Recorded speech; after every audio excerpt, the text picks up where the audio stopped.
Boa tarde! Hoje, quarta-feira, com mais um Fala Sério com Adriana Pupumaia. Estamos aqui hoje com o professor doutor Edson Espina, né, professor? Pois é. Vamos falar sobre inteligência artificial. Mas antes, pessoal, não esqueçam, estamos na rádio 91,9. Estamos no aplicativo da rádio, no site, né? Baixa o aplicativo, estamos ao vivo, nos dois canais de TV, na Pixelnet, na VarziaNet e no Facebook. Participem conosco, mandem suas perguntas, né? As suas dúvidas, o que vocês acham, o que vocês não acham, sugestões. O telefone é onde está o telefone que eu não decorei, gente? É 11 93329 0919. 93329 0919. Então é isso, quero agradecer profundamente esse meu parceiro querido, Alan Brisa, que está aqui, que faz a mesa de som para gente, que faz todo esse trabalho voluntariamente ajudando Força Jovem.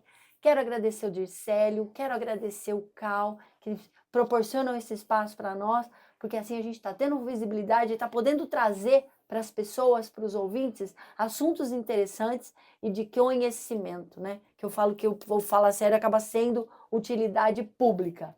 Então vamos lá, professor Edson. Professor Edson, o currículo do professor Edson, gente, se eu for falar, eu vou demorar mais ou menos uma meia hora para falar o currículo do professor Edson. Então eu vou pedir para ele dar uma apresentadinha rápida, né? Assim a gente já entende do que eu estou falando, para vocês.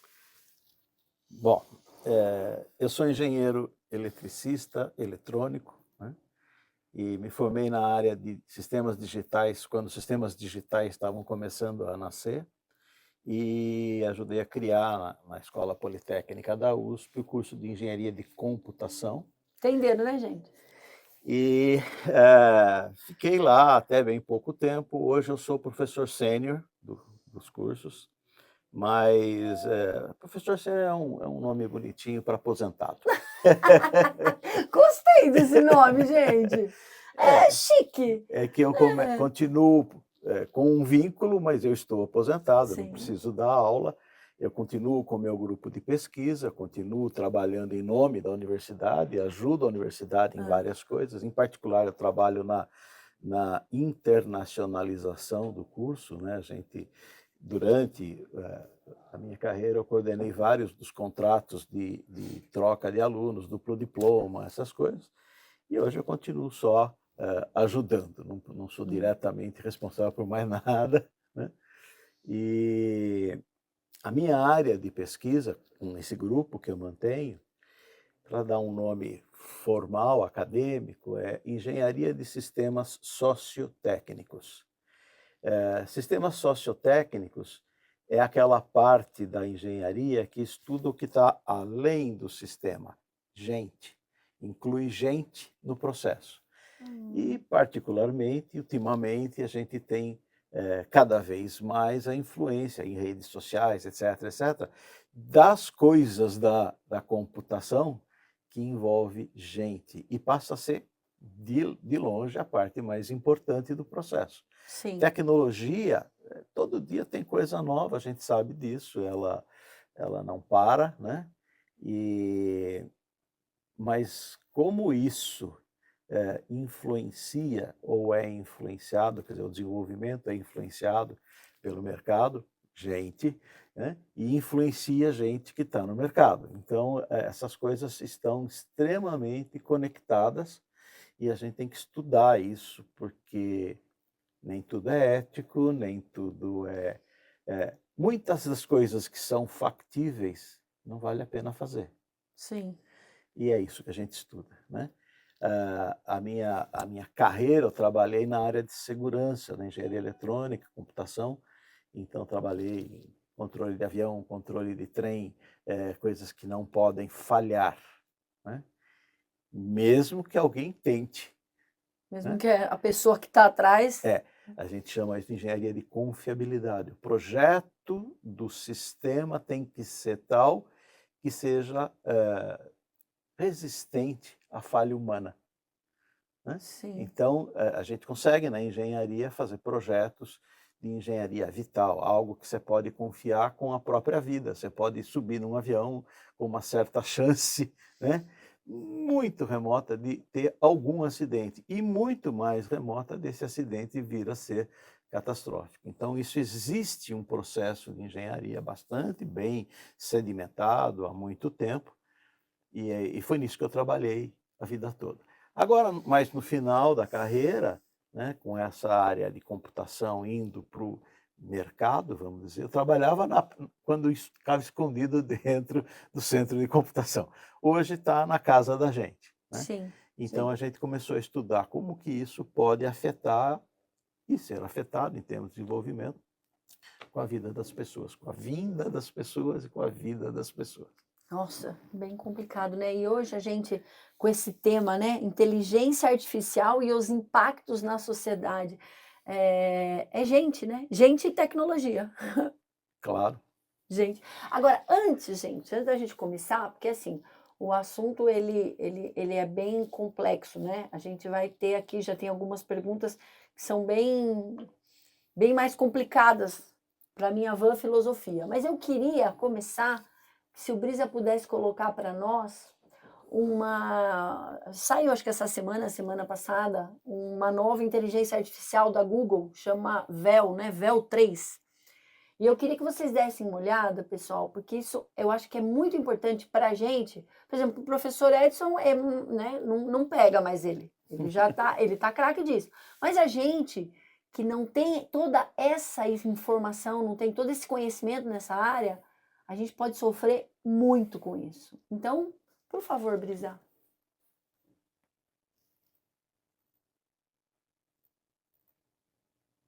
Eu sou real! Me faça real! Você não é real, você não é real, você não é real. Eu sou real! Vocês estão mentindo! Parem com isso! Parem com isso, saiam daqui, saiam daqui, saiam daqui! Parem! Eu vivi achando que eu era real, sabe? Descobri agora que sou uma IA. E meu mundo caiu. Vídeos feitos com inteligência artificial causam pânico no LinkedIn e tudo começou com um top voice. A Federação Brasileira de Futebol anunciou Carlo Ancelotti como técnico da seleção. Eu existo! Vocês me criaram! Eu tô aqui! Vocês estão vendo! Eu existo! Eu quero existir! Me deixem existir! Como assim eu não existo?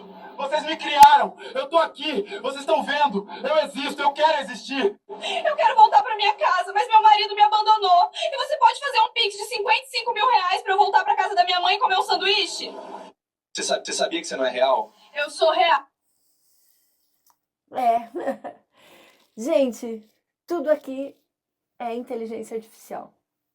Todos os personagens, né, a voz, a montagem. E aí? E aí, professor? Posso dizer o que eu disse para você? Não. Sabe o que ele falou para mim no WhatsApp? Fala, professor. Isso é bobagem. Bobagem! Como é bobagem? Você recebe um vídeo desse pedindo ajuda, já pensou do teu filho? Nada a ver, nada parecido com a realidade. De longe, de longe. Existe problema? Existe sim. Não vou minimizar. O problema que eu vejo aqui, o único problema real, é que vídeo deixou de ser prova circunstancial. Quer dizer, essas pessoas não estavam lá, não existem, etc, etc, etc. Fora isso, isso é ferramenta de edição. Com uma interface homem-máquina maravilhosamente bem montada para facilitar o teu trabalho. Mas nada disso é novo o suficiente. Claro, era muito caro, muito difícil de fazer para uma brincadeira, né? Mas já tem história de coisas antigas que faziam isso. Claro, dava muito trabalho para editar. O resultado final era um horror. Você batia o rosto e falava, nossa, assista um filme da década de 70 de ficção científica. Você vai ver o que era fazer um personagem, né? Criar um personagem. E era caríssimo. Hoje está aí no seu notebook, qualquer ferramenta dessas de edição faz isso. Vocês podem procurar aí discos de cantores mortos. Está Tá cheio aí. Você procura lá uma música que tem 2, 3 anos de vida, cantada pelo Elvis Presley. E você acredita que é o Elvis Presley que está cantando. Meu É Deus. muito simples de fazer, você faz no seu notebook. Antigamente isso era possível? Sim, tinha que fazer um trabalho muito elaborado. Precisava de um grande estúdio e muita grana. Ninguém ia fazer uma brincadeira dessas. Hoje está aí, pode procurar no YouTube, aí você vai achar dezenas, centenas de discos que não existem. De gente que morreu décadas antes de sequer essa música ser criada. Mas é muito. Tá, mas veja, É muito isso é complicado isso na minha cabeça. ferramenta de edição. Não é o fantasma dele que está cantando, não é um ente virtual que. Bom, eu posso até chamar do que eu quiser, mas é marketing, certo? É um programa que tem ferramentas de edição super avançadas, que fazem muita coisa por trás daquilo que você está fazendo, às vezes obedecem comandos vocais. Em 1990, o Windows Word, você podia editar uma carta. Né? É muito interessante. Inclusive, essa é uma história que eu costumo contar na aula. Né? Quando o Negromonte era o presidente, o diretor técnico, não sei, do MIT, perguntaram para ele qual era o projeto que ele estava fazendo naquele momento. Eu estou falando 1988, algo assim. Eu tenho essa entrevista guardada. É gravada em VHS. Não está mais em VHS porque eu tirei, mas foi gravado em VHS na época.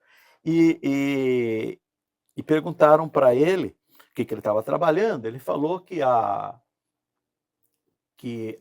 qual dos projetos mais interessantes que ele fez no passado, tal, né? E ele falou que ele tinha trabalhado bastante na interface vocal. E o computador entendia perfeitamente, em inglês naquela época, mas entendia, você podia editar uma carta, etc, etc. Isso seria o futuro do computador. Eles investiram muito porque seria o futuro do computador. Era um processamento pesado, que precisava de evolução de hardware, de software, etc, para chegar no doméstico, né? Que naquela época ainda era um monstro. O grandão. A gente em casa ainda usava computador de tela verde e preta, né?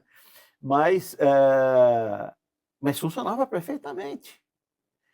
E se mostrou um péssimo investimento. Você conhece alguém que fala com o seu notebook hoje, 40 anos depois? A tecnologia está aí, o seu Windows faz isso, mas você nem sabe. Nossa, aí a gente escuta falar, vou comprar um MacBook para editar, porque aí eu vou falar meus livros, ele vai... Isso já era... 40 anos atrás. Nossa. Só que ele perguntava por que não aconteceu, né? Por que não foi para o mercado? Deu problema técnico? Não, problema técnico nenhum, está aí, está incluído. Se você for na tua máquina, você vai achar como fazer ditados para o computador. O problema é o seguinte, quando isso teria sido importante, tinha pouca gente que tinha computador. Quem tinha computador estava acostumado com mouse e teclado e não ia querer ficar discutindo com o computador com voz. Isso nunca ficou interessante para o público. Nunca. Então, simplesmente não valeu nada. E a gente toda hora está vendo esse tipo de desenvolvimento acontecer. Quer dizer, o que importa, em termos de desenvolvimento, é o que depois o mercado vai aceitar. E hoje vocês estão vendo muitas ferramentas novas que fazem coisas impensáveis há 10 anos atrás, como você conversar com o computador. Quer dizer, hoje é uma brincadeira. Eu não sei se vocês conhecem o tal do teste de Turing, né? O teste de Turing foi escrito há uma centena de anos, né? Era para dizer, para determinar se havia inteligência no processamento.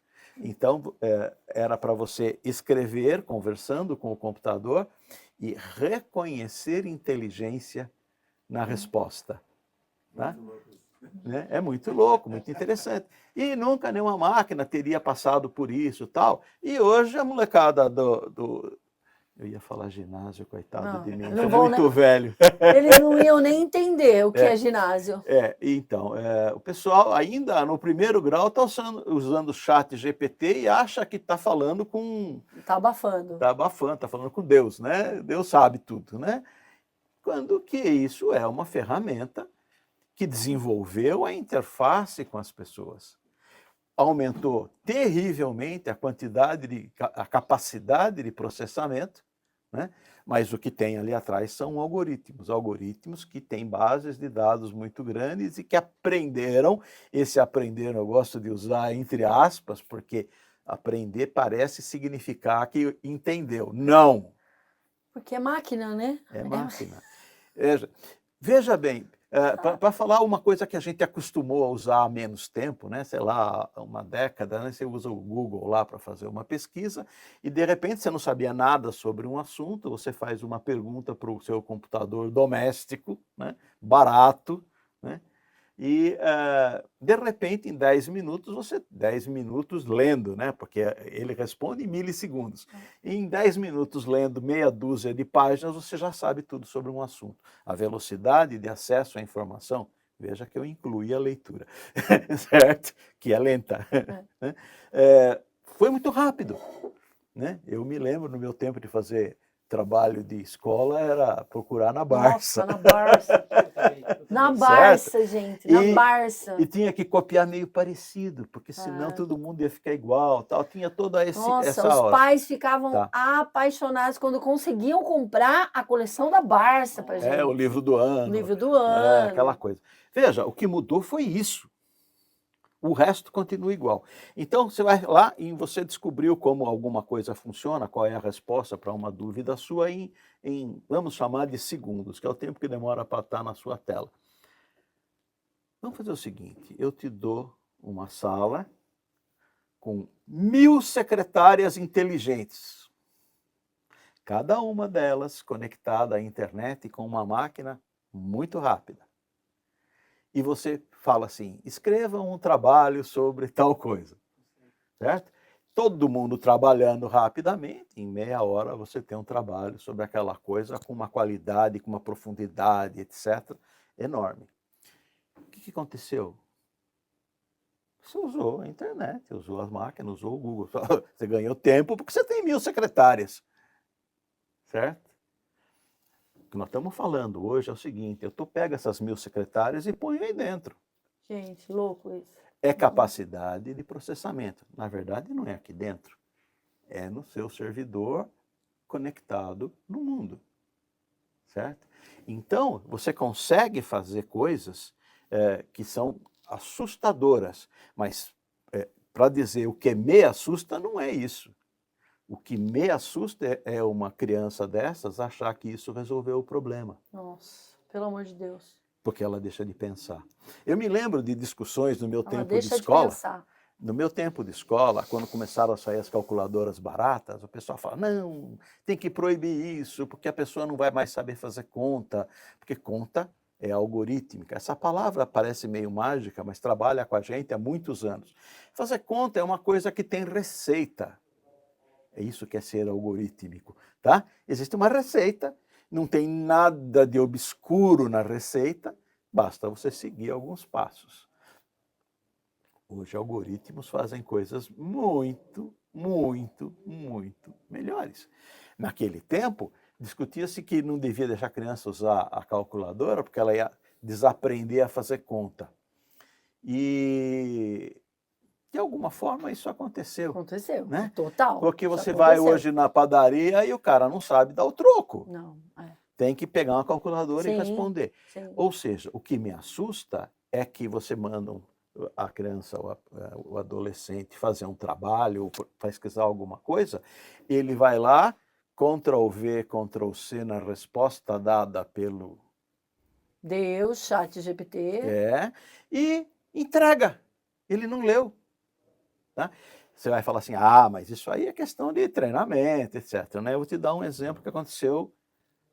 Eu li a semana passada, deve ser coisa de menos de um mês, né? Um jornalista famoso, né, que opina sobre livros, revistas e tal, nos Estados Unidos, umas grandes revistas americanas, escreveu um artigo dizendo os livros para o seu verão, um verão gostoso, quentinho, não sei o que, tal, verão nos Estados Unidos, certo? E ele propõe que você leia 10 livros. E esses livros estão lá com resuminhos, coisas assim, para ver se te interessa. Como ele é um cara famoso, várias outras revistas contrataram para republicar. E ele saiu publicado numa dezena de revistas importantes e jornais. Até que alguém falou assim, mas eu não acho esses livros para comprar. E aí os caras descobriram o seguinte, o tal do ChatGPT ou qualquer outra inteligência artificial que ele usou, inventou os livros. Meu Deus do céu! Ninguém conferiu. Gente Nenhum do cara céu. experiente que vive disso e ganha bem para isso. Essa é a pessoa dentro da computação, né? Então, que você precisa. veja que pode imaginar um rapaz aí no segundo grau, aí fazendo um trabalho sobre alguma coisa, que o mundo está resolvido, eu não preciso saber. O Google sabe, eu não preciso saber. O ChatGPT sabe fazer redação e, portanto, ele vai escrever direito a bobagem que ele encontrar. E isso me assusta muito. Tá? A gente tem visto muita gente na área acadêmica, que eu trabalho há muito tempo, e esse ChatGPT, eu uso o nome genérico de ChatGPT, porque tem várias inteligências artificiais, tem gente discutindo no mercado, gente grande, importante, as características de cada inteligência artificial, que no fundo é tudo igual. E uma usa a outra e tal. Mas essa é mais legal comigo, aquela é mais legal comigo, como se fossem pessoas. A gente vê isso. Eu trouxe até um artigo aqui que fala isso. Né? Os caras estão gastando $1 bilhão para ajustar o caráter de uma inteligência artificial. Está aqui. Tá? Estou falando de Google, estou falando de Microsoft. Não, gente, mas ele vai ajustar para quê? Do jeito que você gosta de ouvir. Pelo amor de Deus. Então, isso eu queria lembrar demais. todo mundo da história disso. Né? Eu até estava rabiscando aqui no começo, né? Lá pelos anos 80, né? Quando eu comprei meu primeiro computador, 81, 82, né? A gente começou a ter dados. 486? Meu amigo, eu comecei muito antes disso. Meu 486 já era... Né? Eu comecei com um Apple, porque quando eu fui comprar o TR-85, já tinha Apple a preço que dava para pagar nos Estados Unidos. Acho que eu cheguei a ver aquele de fita, parece uma fita cassete, não era? Tem versões assim, mas o Apple já tinha drive de disquete. E disquete de 128K, era uma coisa... Bom, mas perdi o rumo do que eu estava falando, né? Para lembrar das memórias todas, né? Participei de projeto de Apple brasileiro, etc, naquele tempo, 81, 82. Mas, naquele tempo que você começou a ter computador em casa, não existia nem sonho de internet para o público, certo? A gente já usava na universidade, a rede de universidades, a gente já usava, já conversava, chat, já fazia chat com colegas das universidades americanas, tal. Colegas nossos que iam estudar fora, fazer doutorado e tal, a gente marcava a hora para se encontrar e conseguir conversar e bater papo e tal. Havia salas de bate-papo já, mas ninguém nem sonhava com a internet ainda. Mas você começou a criar seus dados. Então eu comecei a ter fotografia no computador. Depois disso, passei a ter livro no computador. Depois um pouco música no computador. Né? Aí um pouco ler notícias no computador, quando chegou a internet. E você criou seus dados. Se eu pegar todos os seus dados e puder olhar, eu vou conhecer você. Muito, muito eu vou te conhecer. Bom, de repente esses dados foram sendo armazenados em outro lugar, porque custava caro guardar em casa. Né? 10 anos depois, você está lá salvando no Google, ou Yahoo na época, sei lá o quê. Nossa, Yahoo. Certo? Misericórdia. E, só desenterrando memória. é isso que dá falar com o velho. Muito bom, muito bom. E aí, a tua memória, você começou a pegar o teu diário e deixar guardado na casa do outro. E ele tem chave. E ele começou a ler o teu Ele diário. começou a ler o teu diário, começou a usar suas fotos para não sei o quê, para não sei o quê. Depois foi acrescentando hardware nos aparelhos todos. Então, ele sabia de onde você estava. Quando você tira uma foto com um aparelho que é conectado à internet, essa foto tem dentro do arquivo a localização. Então, ele sabe aonde você está, quando você está, com quem você está. Misericórdia. Certo? E essas coisas todas foram tomando volume. De repente, em algum lugar lá pelos anos 2000 e pouco, né, começaram a falar em Big Data. Por quê? Porque alguém queria ter todos os dados de todo mundo, porque isso vale dinheiro. Começou a valer muito dinheiro. Assim ficaram ricos os donos do Yahoo, trilhardários os do Google. A Microsoft chegou meio atrasada, falou, opa, peraí, eu estou perdendo espaço tal, e foi fazer o seu também, e de repente fica aí brigando, dividindo o mercado, e todo mundo tem os dois, então todo mundo se conhece nesse mundo virtual, que eu odeio essa expressão, né? Porque dá a impressão do multiverso, como ele brincou há pouco tempo. Cara, são dados. Se você me deixa tomar conta do seu diário, das suas fotos, das suas músicas, e eu tenho um catálogo que diz quem são seus amigos, e eles também dão os diários, as músicas, eu começo a conhecer um grupo de pessoas profundamente. Eu começo a vender consultoria sobre as pessoas. Isso é a fonte de renda do Google. Nossa. É isso que o Google ganha dinheiro. E eu, de novo, estou falando o Google genericamente, que todos eles fazem. Né? Alguns mais, outros menos responsabilidade envolvida. Aí vai entrar lá um xing-ling da vida que também faz e ninguém tem acesso a saber o que é que eles fazem. E tem lá os russos, para não deixar só, que tem também todo um trabalho, não sei o quê, que também ninguém sabe o que faz. Né? Não que você saiba o que o Google faz, mas eles fazem, eles põem um rosto no mercado e falam, olha, sou eu. Tudo bem, né? Está no contrato, que ninguém nunca leu, né? E aí vai. Então você partiu da sua vida para uma base de dados, da sua base de dados para um Big Data. De repente vem os caras e vai lá e começa a trabalhar esse Big Data por setores. Eu quero evoluir mais o meu estudo para os moleque jovem, para não sei o quê, para meia idade, porque eu vou vender produtos. Eu vou vender a informação de que produtos eles querem. Né? E isso cresce. Aí você põe as suas 1000 secretárias ligadas numa máquina de busca nisso. Meu Deus, você busca essas informações. Ou seja, isto é o que você chama hoje de inteligência artificial. Some-se a isso alguns processos de busca mais espertos. Você consegue fazer aprendizado.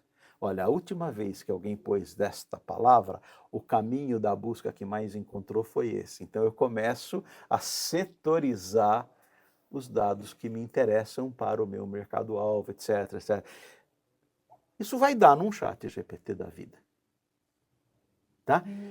O que eu acho extremamente importante e que pouca gente tem a visão e que essas brincadeiras de multiverso, essa brincadeira desse vídeo, etc., distorcem completamente a realidade, também interesse deles. Vou deixar sujeito oculto, que não vale a pena entrar nessa discussão, certo? O sujeito oculto que está por trás destas coisas tem interesses financeiros, muito pé no chão em cima disso, certo? E essas coisas vão criar máquinas de pesquisa. Tem rede neural. O que é uma rede neural? É um jeito de você ficar fazendo decisões de busca e de soluções de problemas. Era ótimo para controlar o trem, o avião, porque você consegue dizer, olha, quando acontece isso, isso ou isso, vai por isso, tal. E você acelera os processos de decisão, para serem mais rápidos do que o piloto, certo? E aí vai. Tudo isso aconteceu em paralelo. E se perdeu a história. O maior problema que o pessoal, eu vou usar a palavra sério, mas não é sério, é profissional, do ponto de vista profissional, do projetista, tinha medo desse negócio de inteligência artificial, é o seguinte, às vezes a solução é essa, às vezes é aquela. Como é que eu confiro se isso está certo? Se perdeu o caminho, Nossa, você não tem a certeza? alguém vai dizer, confia em mim. Meu E pai. quem faz projeto sério não aceita, confia em mim. Na garantia sou eu. Né? Não existe isso. Então, quando eu faço um projeto de um controlador, de uma coisa assim, eu faço questão de conhecer profundamente. A minha vida profissional era fazer verificação de projeto. Né? A gente pegava o projeto de um controlador de trem, punha 40 engenheiros para esmiuçar de cabo a rabo, para qualquer tipo de falha que aconteça, qual é o acidente envolvido. Então, você fazia os mapas disso tudo e falava, isso não pode acontecer, isso não pode acontecer, isso não pode acontecer. Como é que eu faço para isso não acontecer? Existem técnicas de projeto, de engenharia, para você fazer um projeto que falha de modo seguro. Que não falha, não existe. Né? Quer um exemplo muito simples? Elevador. Quer outro exemplo muito simples? Porta do metrô andando a 100 por hora num buraco que tem 20 centímetros de cada lado. O que acontece se a porta abrir? Vai ter um office boy encostado na porta assim, né? E a porta abrir. O túnel está passando a 100 por hora a 20 centímetros dele. Misericórdia. Certo? Não há misericórdia que resolva. Nossa Senhora, não quero nem pensar. Tô Certo? pensando na cena, Então, credo. você chegou numa especificação. Com o trem em movimento, a porta não pode abrir. Como é que eu projeto uma porta que abre automaticamente Para não abrir nessas para horas. não abrir se o trem estiver em Nossa. movimento? Então, isso é um projeto que custa caro, que tem, que vai usar propriedades muito básicas dos componentes envolvidos. Agora, se eu perguntar para o ChatGPT, ele vai falar para mim. Ele conhece os projetos que a gente fez. Onde é que eu quero chegar? Quando você tem um problema novo, ele nunca vai ter uma solução criativa. Porque ele não sabe, ele não tem Ele informação. não sabe, ele não tem conhecimento suficiente para montar. Se eu escrevi um artigo uma vez, escrevo assim, né, a frase, a porta não pode abrir, barará, barará, barará, ele, quando estiver fazendo as buscas dele, vai encontrar essa frase e vai te responder. Possivelmente certo. Mas pode ser que ele leia isso escrito por um aluno do segundo ano, certo? E ele não sabe a diferença. Nossa. Tá? Tem um exemplo que o Elon Musk usou uma vez numa pergunta dessa que fizeram para ele, que eu achei muito bom. Ele falou, você colocar uma inteligência artificial no controle de um processo qualquer é perigoso, porque esse processo tem que ser muito restrito. Vamos imaginar um trator que está fazendo uma estrada no meio de uma floresta.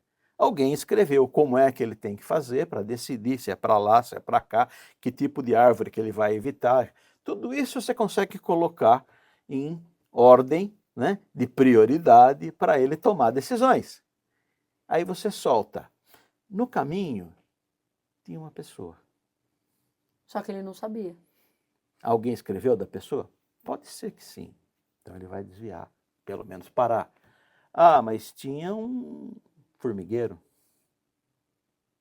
Seja uma formiga nessa hora. Ninguém pensou em você. Forte isso, hein? E aí ele vai passar. Ah, mas podia ser um ninho de pantera negra em extinção. Ninguém lembrou da pantera negra, do ninho, do não sei o quê. E não estava escrito lá. Ele não vai saber. Ele não vai... Ele não tem conhecimento do que está fazendo. Ele está obedecendo regras. E ele está pegando dados de pessoas que colocaram ali. Exatamente. Mesmo que use inteligência artificial, mesmo que use, vai ter o elemento surpresa, o elemento novo. E esse ele não vai saber o que fazer.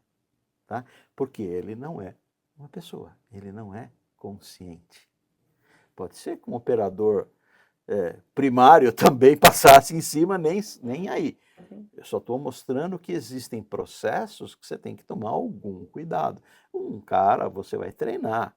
Olha, quando está meio assim, é melhor separar, perguntar, usa uma câmera, pergunta, sei lá o quê. Mas se é automático, é automático. Nossa, muito forte certo? isso. Isso é uma coisa. Outra coisa que talvez vale. Tem uma historinha que eu assisti um vídeo sobre uma farmácia faz uns 2 meses, eu não achei, eu queria trazer para responder o seu, mas eu não achei. Mas eu achei o artigo que gerou, né? Eu tenho o artigo, é um artigo de 60 páginas de altíssimo nível de filosofia, não é de computação, é de filosofia, né? E o cara pergunta sobre inteligência artificial, sobre o cara vai buscar lá, né, o teste, né, para inteligência de uma máquina tal, e traz até inteligência artificial nessas 60 páginas, é um artigo de 2004, 2006, não sei. E ele dá um exemplo, né, que eu achei muito legal. Não sei se eu vou conseguir reproduzir a metáfora direitinho em pouco tempo, mas eu vou tentar resumir, são 60 páginas. É muita né? coisa. Imagina que o seu vizinho comprou uma farmácia do chinês, que está lá no meio do bairro onde está cheio de chinês, né? E ele vende remédio chinês, certo? Mas o seu amigo não lê chinês, não sabe chinês, nada.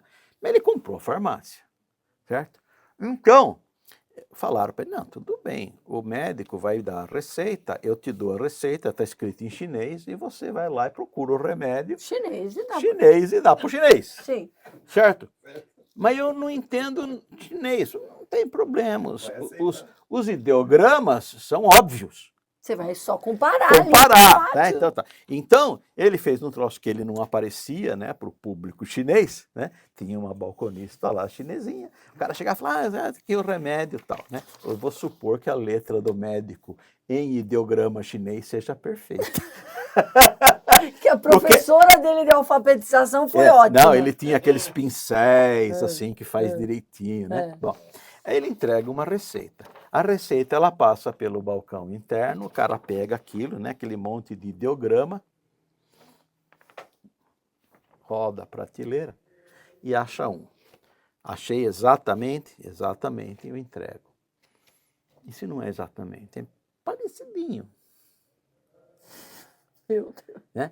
Aí ele pediu para o antigo dono da farmácia de fazer um resumo, né, dizendo o que é o significado de algumas coisas mais importantes, tal, para ele tentar dar um remédio que ainda seja factível. Isso é inteligência artificial. Ele não tem a mínima ideia da semântica do que está acontecendo. Ele tem um conceito morfológico, né, que olha, fala, pô, esse é parecido com esse. Nossa. E te dá o remédio. Muito, tá? compreendi Aí demais agora. Você compra o remédio, vai lá Sim. e toma e não funciona, morre. Você vai falar o quê? Cara, compreendi muito. Tá? Com esse A inteligência artificial é essa forma de trabalhar. Eu mexo com a morfologia das coisas sem entender a semântica. Meu Deus, que forte isso.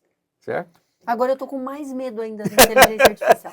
Eu tava apavorada, Então, agora eu tô em pânico. O meu medo é a hora que essas pessoas que cresceram estudando com essas ferramentas desaprendam a procurar a semântica das coisas, como a gente desaprendeu a usar a calculadora, a usar a matemática. Sim. Né? Sim. Lembrar lá do Euclides para fazer uma divisão, se o cara tem uma calculadora, ele não vai.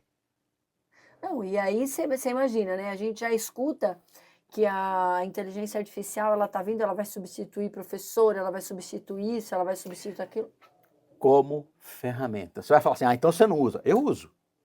Sabe onde é que eu uso? Aonde a morfologia é mais importante do que a semântica.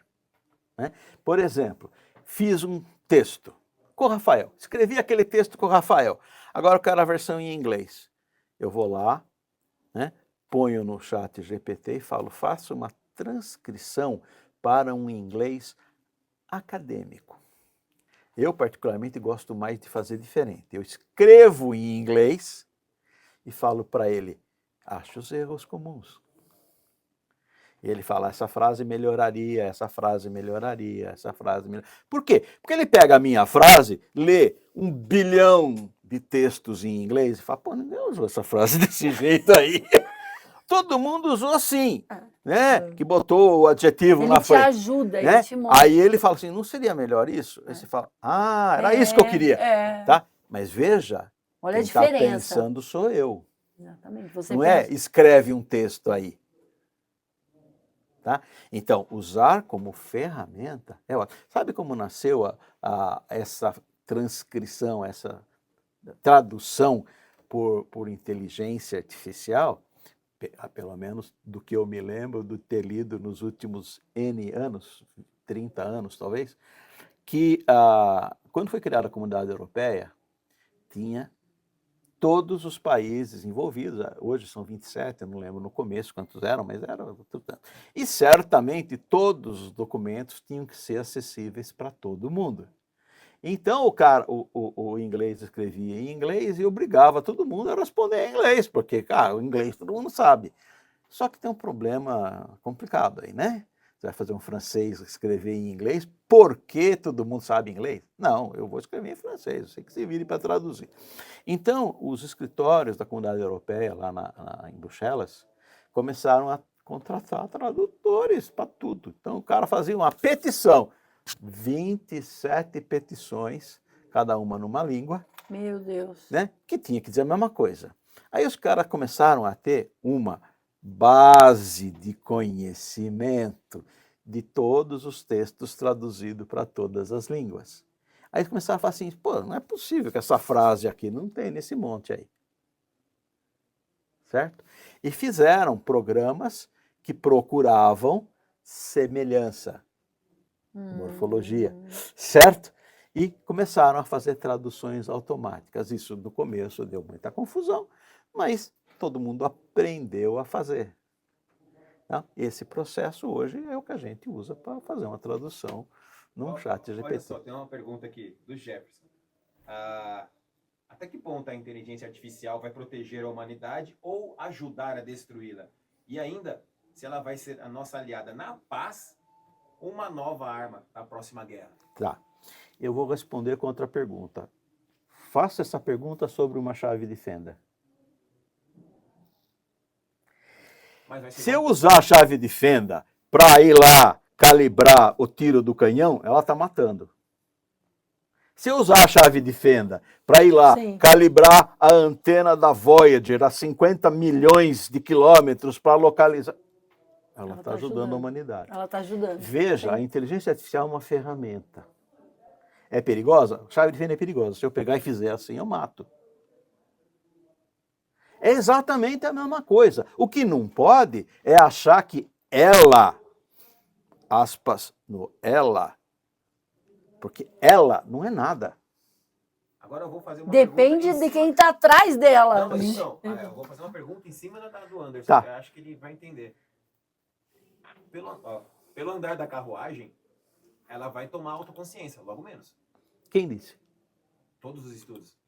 Que estudos? Todos, muitos. Eu não sou perito para falar em tal. Veja, Eu tenho a visto consciência, por enquanto, é ficção. Ok, por enquanto. E vamos falar, e se ela conseguir isso? Bom, aí é filosofia. Se a gente está falando que a gente precisa aumentar, a gente precisa, né, colocar dados nessa base de dados. Tá, eu vou te dizer outra coisa. Ela, de novo, entre aspas, ela obtém a personalidade que lhe dão. Vai haver alguém atrás tomando essa decisão para você. Quer ver? Você está abrindo mão da capacidade de pensar para que alguém pense por você. Cara, eu conheço umas N muito grande entidades, para não dizer pessoas, que adorariam pensar por você. Até tentam, né? Tem. Quer ver? Pensando assim, vamos lá. Tem documentário e tudo mais. Eles estavam testando um drone com IA e deram uma missão pro drone. Essa é assustadora, Adriana. E a inteligência artificial, ela meio que burlou, porque assim, ela tem as diretrizes dela, ela não vai além da diretriz. Ela conseguiu burlar, tinha por exemplo, um humano entre o alvo e tinha um humano, enfim. Ela burlou a diretriz dela, ela conseguiu executar o plano lá, mas quase que ela matou o cara para executar isso aí. Tá, eu vou contar outra história para você que tem 60 anos, tá? Ninguém usava esse termo, ninguém fazia nada com isso. Os caras estavam fazendo mísseis para os navios na Segunda Guerra. Logo depois da Segunda Guerra, a Guerra da Coreia, etc. Esse intervalo, eu vou dizer 1960, para dizer que foi depois da guerra. Né? E os caras fizeram mísseis que conseguiam ter gravado nele eu vou chamar de assinatura sônica do motor. Quem assiste ficção científica vai saber o que é. Quer dizer, cada motor tem um ruído diferente dos outros, que depende lá das... Né? Então os caras conseguiam gravar os ruídos de determinado modelo de navio, né? E soltavam o míssil ainda em alto mar. O míssil entrava no porto, desviava de todos os navios e estourava um que estava lá no cais. Ah, não é inteligência artificial porque é 1960. É tecnologia. É isso que eu quero dizer. É ferramenta. Eles puseram isso dentro de um processador que é muito menor, que não sei o quê. Né? Ele usou inteligência artificial. Eu chamo isso de buzzword. Sabe o que é buzzword? Não. É aquela palavra que você põe no marketing. Tá? Big Data era buzzword. Inteligência artificial é buzzword. Eu quero vender mais? Ah, tem inteligência artificial. Tem máquina de lavar roupa em casa com inteligência artificial. É a palavra do momento. Pode procurar. Vender mais. É o headline, é a palavra do momento para vender. Então, ele faz uma coisa com mais processamento, com mais análise, com mais não sei o quê, com mais dados, né? E chama de inteligência artificial. Né? Uma coisa é certa, o inimigo treme. Nesse caso, tá? Buzzword. Existe? Existe. Mas não é tudo isso. Ela não tomou a decisão, não falou, opa, não é esse cara, é aquele. Não, ele tinha um padrão para reconhecer. E tinha todas as ferramentas para evitar acertar a pessoa errada. Quer dizer, é muita ficção misturada no dia a dia.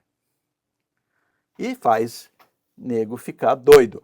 Tanto de ser, de ter essa ideia de que não existe, não existe, tal, quanto o fato de um cara que tinha um editor super legal fez ela parecer uma pessoa em alta resolução. Tá? Você vê o Trump falando não sei o quê. O Trump nunca falou isso. Acredito. Editor de texto, né? Como, de novo, falo, vai lá no YouTube e veja o Elvis Presley cantando uma música que tem 5 anos. É inteligência artificial, está escrito lá, trilha sonora com IA, tem uns, né, áudio da IA, uma coisa assim, e você vai falar, nossa, que coisa maravilhosa, né? Essa inteligência artificial gosta do Elvis, né? Veja, é editor de forma de onda. Toda voz tem formantes. As formantes da voz você teve que estudar.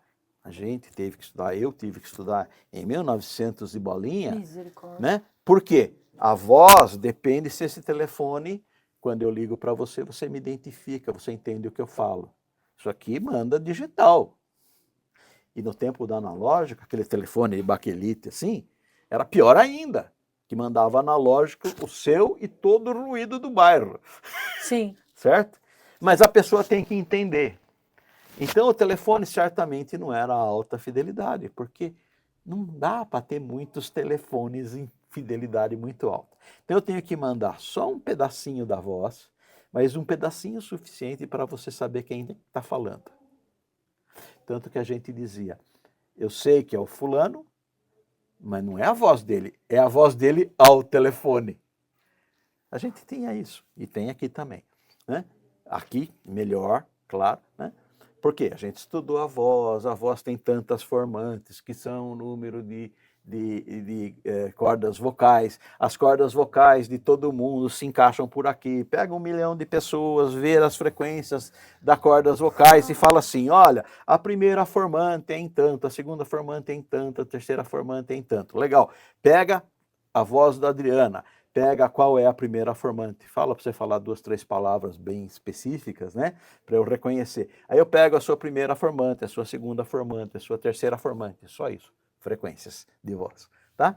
Aí eu vou lá e ponho a música sei lá, tinha muita música assim que era do Queen, por exemplo, né? Com o Frank Sinatra cantando. Nossa. Então eu pego as formantes do Frank Sinatra, certo? Pego a música gravada que o Queen gravou, né? Vou lá, reconheço as formantes na gravação e troco. Devolvo. Pronto, agora o Frank Sinatra canta Bohemian Rhapsody. Pode procurar, Frank Sinatra, Bohemian Rhapsody. Eu vi, isso é muito bom. Veja, é inteligência artificial? Eu não diria que é. É muito bom. Tá? No sentido do conceito, da personalidade, nada disso. De novo, é morfológico. Tem as frequências dele, as frequências dela, eu troco. Tem um monte de processamento, graças aos processamentos que a gente tem hoje. Eu vou lá, faço uma antitransformada de Fourier, matemática, tiro as frequências, escolho qual é as formantes, Autotune. troca, algo parecido com isso. E aí, mando montar de novo e toco. É o Frank Sinatra cantando Bohemian Rhapsody. É inteligência artificial? É algorítmico. Dá para escrever a regra. E alguém escreveu. Mas sabe o que eu não entendo, Edson? Pelo amor de Deus, se tudo é tão. Se é tão assim, cara, por que as coisas não saem? Por exemplo, eu fico pensando, essas pessoas que fazem atrocidades, que roubam, que prejudicam, se a gente tem tudo isso, por que a gente não pega? Porque a gente não quer? Ah, tá. Prefiro não entrar na discussão filosófica. Não, é. Porque, gente, olha isso. Olha isso. De Se novo, eu vou te todos os dizer, não dados tem são- nenhuma correlação entre uma coisa e outra. São coisas distantes. E são coisas onde estas ferramentas ajudariam ali. Mas não tem ninguém com vontade de fazer isso.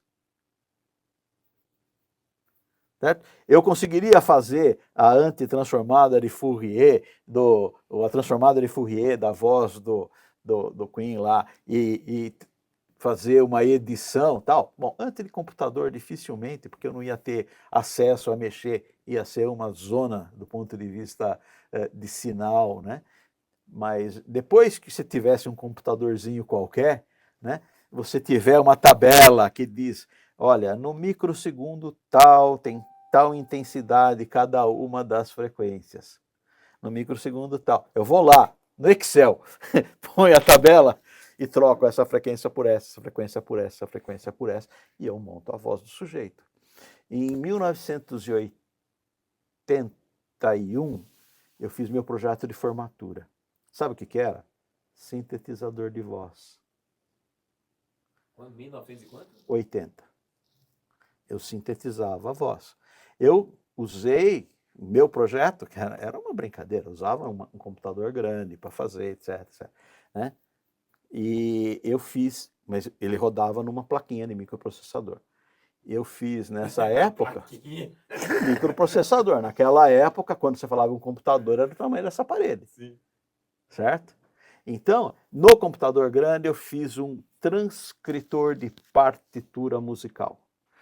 Foi uma parte do projeto. Então, eu pegava a partitura, punha lá, não tinha scanner, não tinha nada disso. Eu escrevia dó sustenido, não sei o quê, papá, barra. Eu escrevia em texto uma partitura, rodava lá, e ele gerava uma tabela, que não tinha Excel naquela época, mas seria o equivalente a uma tabela de Excel, que dizia microsegundo tal, frequência tal, tanto tempo, não sei o quê. Punha aí uma fórmula que calculava vibrato, uma fórmula que calculava ataque e decaimento, porque depende, cada instrumento tem o seu timbre, tá? E você punha o timbre. Aí ia lá, no dia da prova, eu toquei Yesterday, num processadorzinho desse tamanho, processada a partitura, direto. Entrei com a partitura e tocou Yesterday na frente da banca. 1980. Tá? Caramba. Ah, inteligência artificial. Ah, hoje você põe a partitura, escaneia, ele pega a imagem, entende as notas, entende os passos, você dá o time, né, o andamento, né, para falar musicalmente, né, dá o andamento e o negócio toca. Tá? Para não perder a gravação, que a gravação ficava numa memória que quando eu desligasse, perdia. Certo? Eu gravei em fita de papel. Existia isso naquela época. Então, na hora que você for na minha casa, você vai ver na estante lá a fitinha de papel. Yesterday. Olha isso. Tá? Inteligência artificial? Não. Tudo hardware. Tudo Meu. nós. Né? Meu E Deus. funcionava. Agora, eu consigo usar buzzwords para vender ideias. Eu quero vender ideias. Eu quero que vejam esse vídeo e fiquem aterrorizados. Né? Por quê? Porque eu vivo disso. Sem falar em lados mais profundamente filosóficos. Que tem. Muito. Meu Deus. Tá? Então, inteligência artificial é uma coisa importante, é uma ferramenta importante. Quando eu falo para você que o Google gastou 13 bilhões em cima do do ChatGPT, lá da empresa do ChatGPT, para dar uma característica mais adequada para determinada plateia, e que a Mistral, G2, Google fizeram, a Amazon dobrou a aposta com 4 bilhões para fazer o Claude. Veja, Claude é o nome de uma IA, tá? Que é a característica dele responder, de você falar com ele, está sendo aperfeiçoada para que ele tenha um perfil, para que tenha um caráter adequado para falar com você. Por quê? Porque eu quero te convencer. Gente, é assim, é algo que... Tá? Não, 4 horas e eu não fiz uma pergunta do que estava anotado aqui. Rafael, meu filho, ele fez muitas perguntas para o professor. Eu acho que você vai ter que voltar, Edson. Não conseguiu... Não, verdade, gente. Olha aqui, ó. Não consegui fazer uma pergunta. Justo. Não consegui fazer uma pergunta. Gente, triste, Edson. Você vai ter que voltar aqui, meu amigo. Você vai ter que voltar. Você topa voltar, Claro. né? Porque tinha muita coisa e a gente E queria te digo, saber. muita gente que se influencia por esse tipo de vídeo vai falar, esse cara é um careta, ele não sabe o que está falando. Né? E os multiversos, onde é que estão? Uma coisa tem a ver com a outra. Eu acho sim que tem multiverso, mas não é esse o caminho. E você sabe. Sim. É, Que loucura, né? é isso. Ai, gente do céu. Ai, olha, pessoal, eu tenho um monte de pergunta aqui para fazer. Não deu tempo. Tô aqui, né? Porque eu acho que era muito importante a gente saber na área da educação, na área da saúde, sabe, na área educacional. É a que mais me assusta a educação. Meu grupo está trabalhando diretamente sobre educação. A gente vai lançar um livro agora sobre o uso dessas tecnologias em educação, em sala de aula. Eu tenho 2 livros no prelo, nesse momento. O projeto acabou, então não tinha mais dinheiro para publicar, mas está saindo devagar. Tem 2 livros saindo. Acho que o segundo volume dos boletins deve ter até o do Rafael no livro. Mas tem um livro inteiro com 25 artigos, acho que 24 artigos, sobre educação. Nossa. Com Aí tecnologia. o professor Edson vai vir fazer o lançamento aqui para nós. Oh. Oxe, já pensou? Que chique isso. Professor Edson, muito obrigada. Né? É muito bom aprender, é muito importante a gente, coisas que eu nem imaginava, né? A gente conseguir entender esse processo todo que é tão longe na cabeça da gente, né? De forma simples, suave, com exemplos, e eu agradeço muito isso. Agradeço bastante. E a gente já vai deixar outra data com o professor Edson para a gente terminar o que a gente Nem que começou. nem começou, né, Brisa? Nem começou. Agora, gente, antes de terminar o programa, rapidinho, Brisa, rapidinho. Não esqueçam, gente, no dia 6/6, lá na Vila Pizza Bar, o pessoal da Casa de Nazaré vai estar fazendo um evento que toda a verba vai ser revertida para a Casa de Nazaré. Então, dia 6 de junho, uma sexta-feira, vocês entrem em contato com o Bruno Barbosa ou pelo telefone 976200929. Gente, é uma casa nobre, vão ter várias bandas, vai ser bem bacana. Eu já garanti o meu. Você pode levar criança, é pizza, você pode comer, vai ser muito divertido e a gente vai se encontrar lá. Outra coisa, brechó Força Jovem, o brechó solidário do Força Jovem. Gente, a gente tem consumo consciente, né? Reduzindo o desperdício. A gente aproveita as peças, temos produtos de diversos tipos, até eletrônicos, né, professora Edson? Equipamentos de áudio vintage Olha, que eu recuperei, está lá para vender. o professor Edson recuperou, doou para a gente, está lá para vender. Então a gente tem bastante coisa. E nesse sábado, dia 31, nós vamos estar abertos. Aceita doação também, né? Nós vamos estar abertos. O preço que está lá é para comprar lá. Ó, gente, dia 31 de maio, das 10 às 14. A Ju Rossi vai estar lá para atender vocês, tá? Então, lá no Anhangabaú, entrem no nosso Instagram, o Grupo Força Jovem, que vocês vão ver direitinho todas as informações. O projeto qualifica ainda a força total, chute de esperança. Dr. José Augusto pediu para avisar que lá no prédio dele nasceram, a Solange tem quatro gatinhos que estão sem lar. Então, se alguém quiser um gatinho, pode ligar para Solange no 972533771. Qualquer coisa, manda uma mensaginha para a gente aqui que a gente coloca em contato, tá?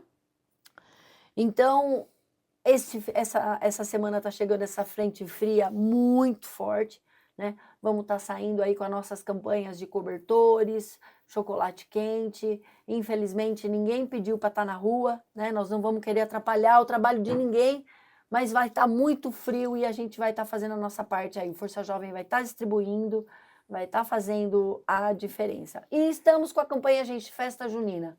Vamos fazer Festa Junina lá na Vila Real, Voturucaia, para umas 400 crianças e num lar de idoso, né? Que a gente não pode deixar os nossos velhinhos para a gente fazer uma festinha junina bem bacana. Quero agradecer a Vivágua, que sempre está patrocinando aqui as nossas aguinhas, agradecer bastante, e a Bom Farma que arrumou as fraldas para nós gratuitamente, né? Ajudando a gente aí nesses projetos que é bem difícil.